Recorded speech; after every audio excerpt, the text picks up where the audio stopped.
Good morning students.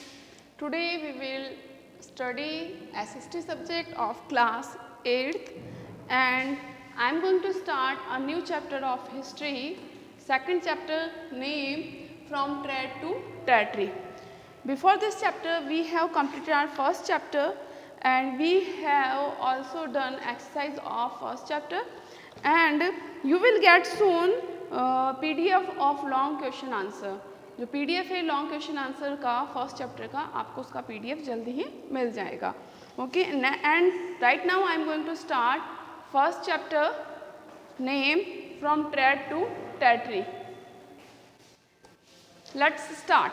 Okay trade to territory means होता है कि फ्रॉम ट्रेड मतलब व्यापार से टेरिटरी तक यानी कि उस क्षेत्र तक कि कैसे जो फॉरेनर्स थे इंडिया में एज अ ट्रेडर्स बन के आए and they occupied Indian territory और उन्होंने इंडियन टेरिटरी पर अपना ऑक्यूपाई कर लिया, अधिकार जमा लिया.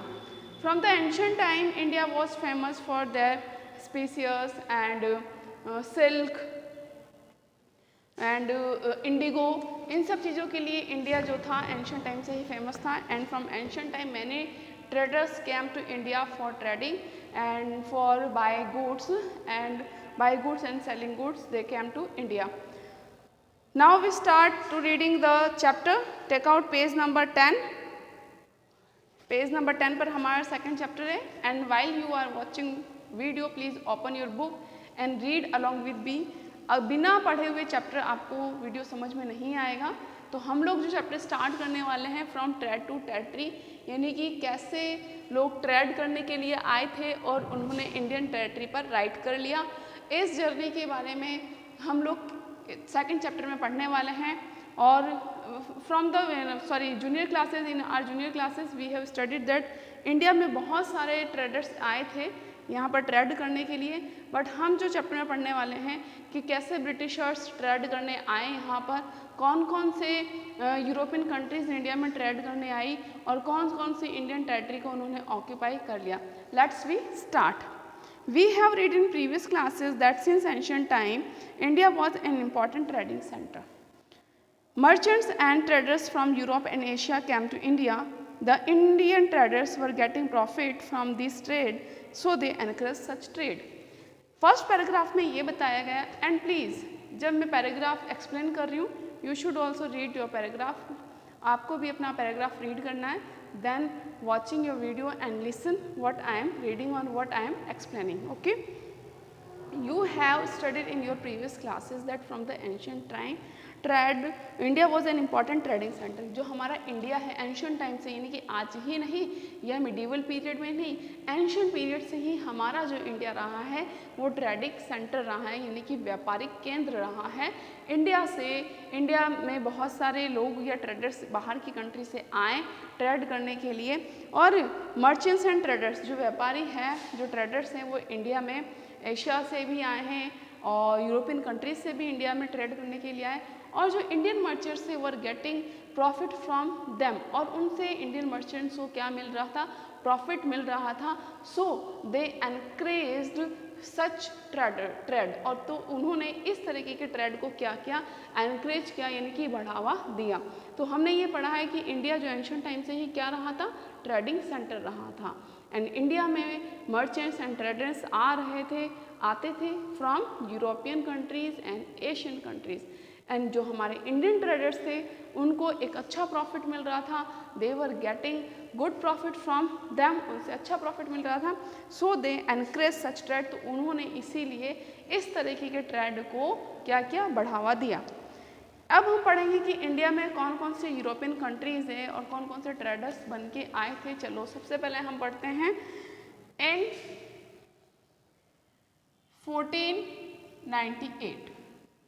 1498 में अ पोर्टुगीज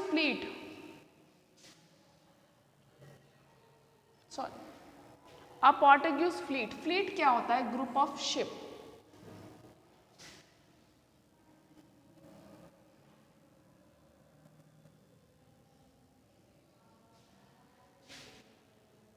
पोर्टुगीज फ्लीट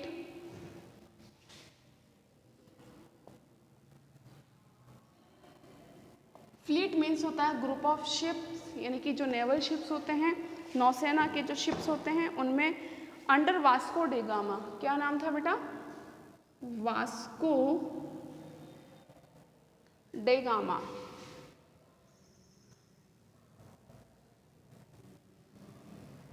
ये एक पर्सन का नेम है, Vasco day gamma.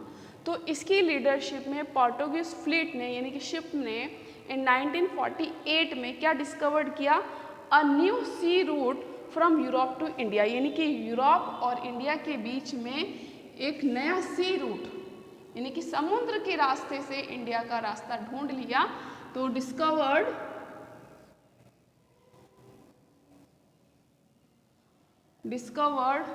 a new sea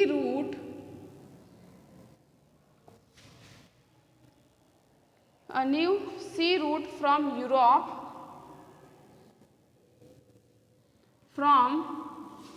Europe to India. तो कहाँ से ढूंढ लिया बेटा? From Europe to India.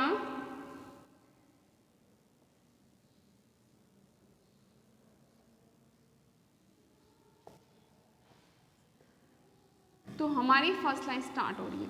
हमने पहले पैराग्राफ में तो ये पढ़ा कि एंशिएंट टाइम से इंडिया जो रहा है ट्रेडिंग सेंटर रहा है, and many traders from the European and Asian countries came to India for trade, and Indian merchants and traders got huge profit from them, and so they encourage such trades. और इस तरीके के trades को उन्होंने encourage किया या promote किया। अब हम बात करते हैं कि सी रूट की, जो कि यूरोप से इंडिया तक में आता था। इसकी डिस्कवरी किसने की थी? वास्को डी गामा ने इन 1498 में। तो इन 1498 कौन सा फ्लीट था? Portuguese fleet. फ्लीट मीन्स होता है group of ship, naval group of, यानी कि नौसेना का ग्रुप ऑफ शिप था।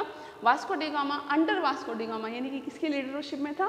वास्को डी गामा की लीडरशिप में discovered a new sea route from Europe to India, which paved the way for direct Indo European commerce. और इस root से, जो सी रूट इन लोगों ने डिस्कवर किया था, इससे इंडिया और यूरोप के बीच में डायरेक्ट कॉमर्स, यानी कि डायरेक्ट व्यापार का सीधा रास्ता बन चुका था। अब इंडिया और यूरोपियन कंट्रीज के बीच में सीधा, यानी कि डायरेक्ट क्या होने लगा था? कॉमर्स होने लगा था।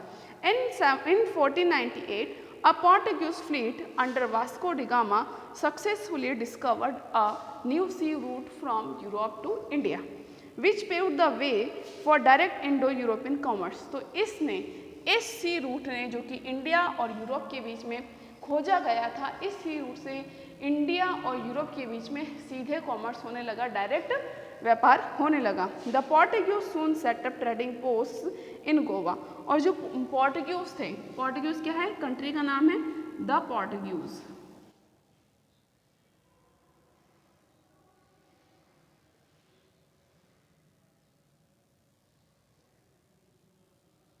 द पोर्टुगीज, जो पोर्टुगीज जिसको पुर्तगाल कहते हैं हिंदी में, पोर्टुगीज का हिंदी मीनिंग जैसे इंडिया को हिंदी में भारत कहते हैं, वैसे ही पोर्टुगीज को पुर्तगाल कहते हैं। तो ये जो पुर्तगाल थे, ये पुर्तगाली जो लोग थे, ट्रेडर्स जो थे, soon set up trading post in Goa. इन्होंने अपना जो ट्रेडिंग पोस्ट है, यानी कि जो ट्रेडिंग सेंटर है, वो कहाँ पर सेटअप कर लिया था? गोवा में, दमन एंड दीव एंड बॉम्बे। कहाँ पर? गोवा, दमन, दीव एंड बॉम्बे। इन 3-4 जगह इन्होंने, द पोर्टुगीज यानी पुर्तगाली ट्रेडर्स ने, अपना जो ट्रेडिंग सेंटर है या ट्रेडिंग पोस्ट जो है वो वहाँ पर सेट कर लिया था। आफ्टर देयर कॉन्क्वेस्ट इन गोवा, जब पोर्टुगीज ने गोवा को जीत लिया था, जब पोर्टुगीज ने, पहले तो इन्होंने अपना ट्रेडिंग पोस्ट बनाया ना, ट्रेडिंग स्टेशन ही बनाया कि गोवा को, दमन, दीव एंड बॉम्बे को, but when they conquered Goa, लेकिन जब इन्होंने गोवा को जीत लिया था, या व्हेन दे ऑक्यूपाइड गोवा, या उन्होंने जब गोवा पर कब्जा कर लिया था, the Portuguese instituted the Goa inquisition, when new Indian converts and non Christians were punished for suspected hearsay against Christianity.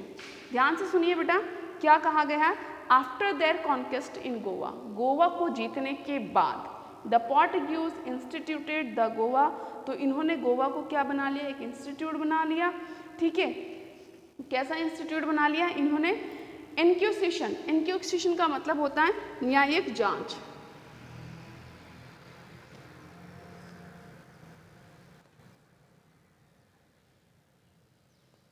Inquisition, inquisition का मतलब होता है न्यायिक जांच करना।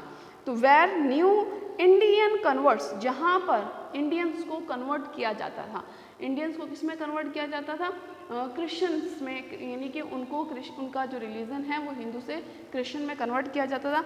एंड नॉन क्रिश्चियंस, और जो नॉन क्रिश्चियंस थे यानी कि जिनका रिलीजन क्रिश्चियन नहीं था, non Christian were punished for suspected, और जो नॉन क्रिश्चियंस थे उनको पनिश किया जाता था सस्पेक्टेड हर से अगेंस्ट क्रिश्चियनिटी, यानी कि उनके ऊपर ये डाउट करते हुए कि वो क्रिश्चियनिटी के अगेंस्ट है या क्रिश्चियनिटी के अगेंस्ट मिसबिलीफ रखते हैं, इस वजह से उनको क्या किया जाता था, पनिश किया जाता था। And were condemned to be burnt, और कभी कभी तो उनको जला भी दिया जाता था। Goa became the main Portuguese base until it was annexed by India in 1961। जो गोवा है, गोवा जो कि इंडिया का सबसे छोटा स्टेट है, वो कब तक इनके कंट्रोल में रहा, 1961 तक। 1961 तक ये पोर्टुगीज के कंट्रोल में रहा था। The main Portuguese base until it was annexed by India in 1961। Goa became the main Portuguese base. जो गोवा क्या बन चुका था, पोर्टुगीज का मेन बेस बन चुका था, मेन मुख्य आधार बन चुका था। कब तक, अंटिल 1961, जब इंडिया ने इसको एनेक्स नहीं कर लिया था, छीन नहीं लिया था, इस पर दोबारा कब्जा नहीं कर लिया था। ओके, तो पोर्टुगीज के बाद में सबसे पहले कौन एज अ ट्रेडर बनकर आए बेटा, Portuguese. Who was the first came to India as the traders, traders के फॉर्म में या ट्रेडर्स के रूप में इंडिया में सबसे पहले कौन सी यूरोपियंस आए थे, पोर्टुगीज। कौन आया बेटा, पोर्टुगीज। आफ्टर पोर्टुगीज जो आए वो आए थे डच। आफ्टर पोर्टुगीज कौन आए बेटा, Dutch. Next to arrive were Dutch. Next to arrive India as a trader, Dutch. Next जो थे इंडिया में एज अ ट्रेडर वो थे डच लोग। With their main base in the Ceylon, और इनका जो मेन बेस था वो था सिलोन। सिलोन जो कि लंका है, जिसको श्रीलंका सिलोन, पुराने टाइम पर इसका नाम सिलोन था। तो the next to arrive were the Dutch with their main base in Ceylon, और जिनका जो मेन बेस था वो कौन सा था, सिलोन था। दे एस्टैब्लिश पोर्ट्स इन मालाबार, इन्होंने अपने पोर्ट्स मालाबार में, जो मालाबार कोस्ट है हमारा, मालाबार जो किनारा है, मालाबार जो घाट है, वहाँ पर इन्होंने क्या किया था, अपने पोर्ट्स को, यानी अपने बंदरगाह, पोर्ट्स क्या कहते हैं, हार्बर को पोर्ट्स कहते हैं, where a place where ship are loaded and unloaded. जिस तरीके से बस स्टॉप होते हैं, जिस तरीके से एयरपोर्ट्स होते हैं, जैसे रेलवे स्टेशन होते हैं, वैसे ही क्या होते हैं, पोर्ट्स होते हैं। क्या होते हैं बेटा, पोर्ट्स, जिसको हार्बर भी कहते हैं। और पोर्ट्स का मतलब होता है कि जहाँ पर शिप वगैरह आती हैं, लोडेड और अनलोडेड होती हैं, यानी कि शिप से सामान को डाला जाता है शिप में और शिप से सामान को उतारा जाता है। तो इन्होंने दे एस्टैब्लिश पोर्ट्स इन मालाबार, तो डचेस ने अपने पोर्ट्स कहाँ पर इस्टेब्लिश कर लिए थे, मालाबार में। However their expansion into India was halted, लेकिन जब उनका एक्सपेंशन, डचेस का एक्सपेंशन, इनका एक्सपेंशन का मतलब होता है फैलाव, ठीक है, इनका जो स्प्रेड है, इनका जो किंगडम, मतलब ये अपना अधिकार या अपना जो राइट है और उसको फैला रहे थे, अपने किंगडम को, अपने ट्रेड को फैला रहे थे, इनटू इंडिया वॉज हॉल्टेड, वो क्या हो चुका था, हॉल्ट हो चुका था, रुक चुका था, उस पर स्टॉप लग चुका था। After the defeat in battle of the Colachel, battle of the Colachel, battle of Colachel, तो by the kingdom of Travancore. Travancore जो किंगडम है, त्रैवंकोर जो राज्य है वो साउथ में आता है। तो जब इन्होंने, डचेस ने अपने पोर्ट्स को इस्टेब्लिश कर लिया था मालाबार में, and they were trying to expand their kingdom, their rights in India, but it was halted when they got defeated, या जब वो हार चुके थे in the battle of the Colachel. कौन से बैटल में हार चुके थे बेटा, कोलेचल बैटल में हार चुके थे। और इनको हराने वाले कौन था, बाय द किंगडम ऑफ त्रैवंकोर, यानी कि त्रैवंकोर के किंगडम ने, त्रैवंकोर के जो राजा ने इनको, डचेस को बैटल ऑफ कोलेचल में हरा दिया था। तो इस वजह से इनका एक्सपेंशन इंडिया में रुक चुका था, ये इंडिया में ज़्यादा अपना अधिकार नहीं जमा पाए थे। during the Travancore Dutch War. The Dutch never recovered from the defeat. अब जब डच इस बैटल में हार चुके थे तो इसके बाद में वो वापस रिकवर्ड नहीं हुए, उनकी हिम्मत नहीं हुई वापस इंडिया में अपना एम्पायर एक्सपेंड करने की, and no longer posed a large colonial threat to India, और नो लॉन्गर पोस्ट, और इन्होंने एक बड़ी कॉलोनी इंडिया में इस्टेब्लिश नहीं की, यानी कि अपना पावर इंडिया में इन्होंने इस्टेब्लिश नहीं किया या इंडिया को इन्होंने अपना कॉलोनी नहीं बना पाए, बिकॉज दे डिफिटेड, वो क्या हो चुके थे, हार चुके थे, they were defeated in the battle of Colachel. The numerous trading companies were coming for buying goods such as spices, cotton, silk and indigo. Numerous company, numerous trading companies यानी कि असंख्य ट्रेडिंग कंपनीज इंडिया में आई, India में कुछ सामान खरीदने के लिए, किस तरीके के स्पाइसेस यानी कि मसाले, cotton, Indigo, silk, which were very famous, जो कि बहुत ही फेमस थे, और उनको खरीदने के लिए बहुत सारी कंपनीज इंडिया में आई. They all wanted to buy these goods at low price in India and sell them at a very high price.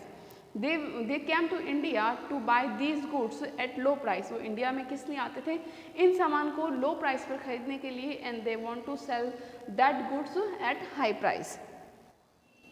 As they all were buying from India, so their profit earned began to shrink. This led to revival among them. The internal conflicts among Indian kingdoms gave opportunity to European traders to gradually establish political influence and appropriate lands. अब क्या होता है कि ये जो Europeans थे, European traders थे, इन्होंने धीरे धीरे अपना पॉलिटिकल इन्फ्लुएंस इंडिया में इस्टेब्लिश करना स्टार्ट कर दिया था. What was the reason behind this, कि ये एज ए ट्रेडर इंडिया में आए थे, बट ग्रेजुअली यानी कि धीरे धीरे उन्होंने इंटरफेयर करना शुरू कर दिया था इंडिया के पॉलिटिकल इश्यूज़ में, इंडियन एडमिनिस्ट्रेशन में. वाई? बिकॉज जो इंडियन किंगडम्स थे या जो किंग्स थे, they were busy in conflicts with each other, वो एक दूसरे से लड़ने में बिजी थे. राजपूत आपस में लड़ रहे हैं, होलकर्स और जो महाराष्ट्र के किंग्स है वो आपस में लड़ रहे हैं, बंगाल के नवाब वगैरह आपस में लड़ रहे हैं. तो इस वीकनेस की अपॉर्चुनिटी का जो एडवांटेज है, उन्होंने इस अपॉर्चुनिटी का एडवांटेज उठाया, and they establish political influences in Indian administration. Let's हम लोग पढ़ते हैं the internal conflicts among Indian kingdoms.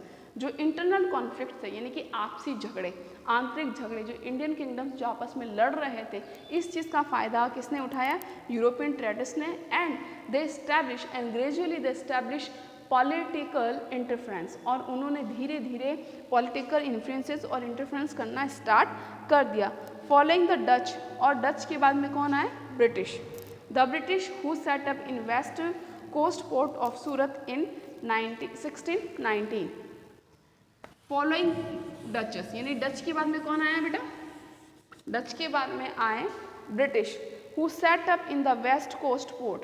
उन्होंने वेस्ट कोस्ट, वेस्ट जो कि वेस्ट की वेस्ट साइड में था, तो वेस्ट कोस्ट, कोस्ट का मतलब होता है जो वेस्ट का जो समुद्री किनारा था, वहाँ पर पोर्ट को इस्टेब्लिश किया सूरत इन 1619 में.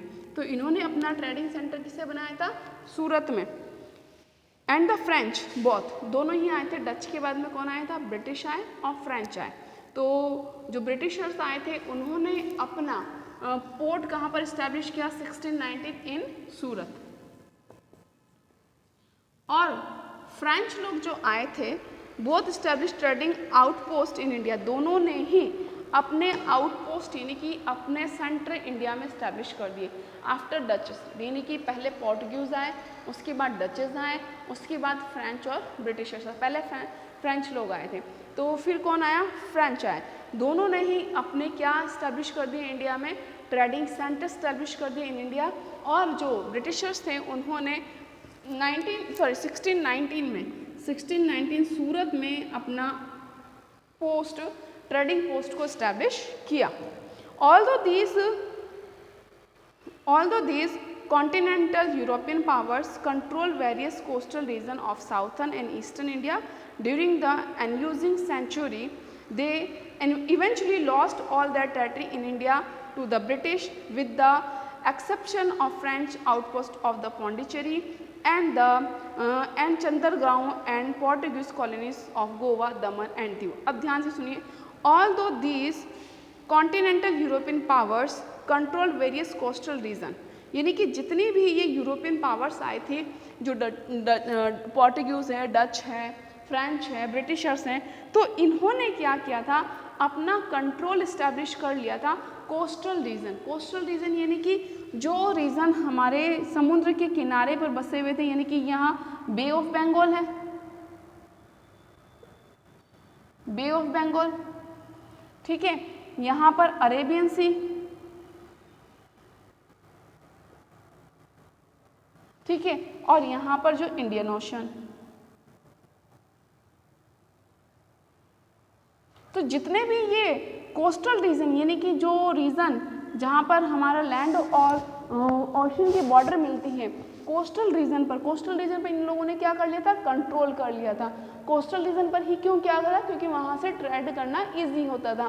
कोस्टल रीजन यहाँ पर अगर पोर्ट है यानी कि अगर कोई बंदरगाह है तो यहाँ पर इजी होगा उनके लिए ट्रेड करना, क्योंकि यहाँ पर अगर इस एरिया को ये कंट्रोल कर लेते हैं तो इस एरिया से उनको शिप लोडेड करना, अनलोडेड करना, शिप से जो उनका गुड्स है वो इजीली वो अपनी कंट्री में भेज सकते थे और वहाँ से वो एक्सपोर्ट इंपोर्ट का काम भी कर सकते थे। तो इस तरीके से इन्होंने जितने भी कोस्टल रीजन थे उन पर क्या कर लिया था, कंट्रोल कर लिया था। कौन कौन से, साउथर्न एंड ईस्टर्न, ये साउथर्न, ये जो हमारा साउथर्न कोस्टल रीजन है, एंड ईस्टर्न यानी कि बे ऑफ बंगाल वाला जो कोस्टल रीजन है, इन पर इन लोगों ने कंट्रोल कर लिया था ड्यूरिंग द एंश्योरिंग सेंचुरी। और काफ़ी सेंचुरी तक they eventually lost all that territories in India to the British with the expansion of French outpost of Pondicherry. क्या हुआ था, इन्होंने जो फ्रेंच लोग थे, इन्होंने क्या किया, जो कोस्टल रीजन को ऑक्यूपाई तो कर लिया था, लेकिन इन्होंने बहुत ज़्यादा टेरिटरी को लॉस्ट कर दिया था। सिर्फ कोस्टल रीजन पर ही फ्रेंच जो ट्रेडर्स थे उनका कंट्रोल था, और बहुत सारी टेरिटरीज किसके कंट्रोल में चली गई थी, ब्रिटिशर्स के कंट्रोल में चली गई थी। जो फ्रेंच आउटपोस्ट थे वो कौन कौन से थे, जो फ्रेंच के ट्रेडिंग सेंटर्स थे वो कौन कौन से थे, Pondicherry and the Chandernagore, Pondicherry, Chandernagore and the Portuguese colonies of Goa, Daman and Diu. यानी कि ज़्यादातर टेरिटरी किसके हाथ में थी, ब्रिटिशर्स के हाथ में थी। और जो डचेस के हाथ में थी वो कौन सी थी, डच के हाथ में नहीं, जो फ्रेंच के हाथ में थी वो पौंडीचेरी थी और चंद्रगौर थी, और पोर्टुगीज के अंडर जो कॉलोनी थी वो गोवा, दमन एंड दीव था। तो हमने जो इस चैप्टर में जो हमने स्टार्ट किया है वो हमने स्टार्ट किया कि कैसे इंडिया एंशिएंट टाइम से ट्रेडिंग सेंटर था, और इंडिया में डिफरेंट कंट्रीज से ट्रेडर्स एंड मर्चेंट्स आते थे for selling and purchasing goods, and Indian merchants को भी उनसे अच्छा प्रॉफिट होता था। 1498 के अंदर जब सी रूट को डिस्कवर किया गया by Vasco da Gama from Europe to India, तो this route pave a great path for commerce, direct commerce Indo और यूरोप और इंडो यूरोप के बीच में जो कॉमर्स है, इंडो यूरोप के बीच में जो व्यापार है, इसके लिए डायरेक्ट वे बना दिया था किसने, ये जो 1498 में जो सी रूट डिस्कवर हुआ था। सबसे पहले इंडिया में जो आए थे वो पोर्टुगीज आए थे। पोर्टुगीज ने अपना जो ट्रेडिंग सेंटर है, जो अपनी पोस्ट है, वो कहाँ पर बनाई थी, गोवा, दमन with Diu and Bombay. Duchess के बाद, पोर्टुगीज के बाद में जो इंडिया में आए वो थे डचेस, लेकिन डचेस अपना एक्सपेंशन ज़्यादा नहीं कर पाए थे। उन्होंने मालाबार पोस्ट को इस्टेब्लिश किया था, but they couldn't expand their territory in India, and their expansion was halt after defeating in the battle of Colachel. Battle of Colachel में हारने के बाद में उनका जो एक्सपेंशन है इंडिया में वो क्या हो चुका था, हॉल्ट हो चुका था, रुक चुका था। और डच के बाद में जब इंडिया में जो वो आए वो कौन थे, फ्रेंच एंड ब्रिटिशर्स थे। फ्रेंच और ब्रिटिशर्स, जो ब्रिटिशर्स थे इन्होंने जो अपना ट्रेडिंग सेंटर बनाया वो 1619 में सूरत में बनाया था, यानी कि जो अपनी कंपनी इस्टेब्लिश करी थी वो 1619 में सूरत में इस्टेब्लिश करी थी। और जो फ्रेंच ट्रेडर्स थे उन्होंने मोस्टली साउथर्न और ईस्टर्न कोस्टल रीजन पर ऑक्यूपाई कर लिया था, लेकिन they eventually lost all that territory in India to the British. लेकिन इंडिया में उनकी जितनी भी टेरिटरी थी, जितने भी क्षेत्र थे, वो उन्होंने खो दिए थे। यानी कि उनसे, फ्रेंच से वो सारी टेरिटरी किसने ले ली थी? ब्रिटिश लोगों ने ले ली थी। तो फ्रेंच का जो सिर्फ अधिकार था, जो जो ऑक्यूपाई उन्होंने कर रखा था, वो पौंडीचेरी एंड चंद्रनगौर पर था, और जो पोर्टुगीज थे उनका दमन, व दीव और गोवा में था। अब हम पढ़ेंगे arrival of the British East India Company, कि ईस्ट इंडिया कंपनी का इंडिया में कैसे प्रवेश हुआ, कैसे एंट्री हुई। Okay, and about this we will study tomorrow. Till then bye bye, thank you.